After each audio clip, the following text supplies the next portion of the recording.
Welcome to MiConvert. In this tutorial, I will show you how to convert DXF files to RBXM format, completely free and online. Open your browser and search for DXF to RBXM MiConvert.com.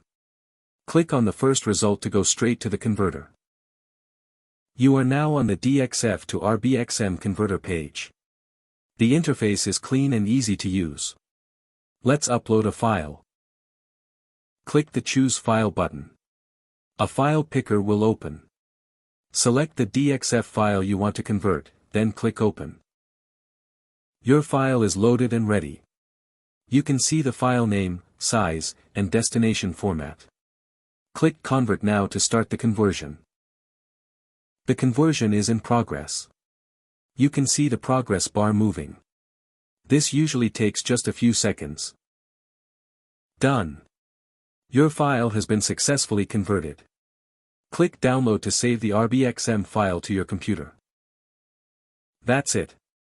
Visit MiConvert.com for more free conversion tools. Subscribe for more tutorials.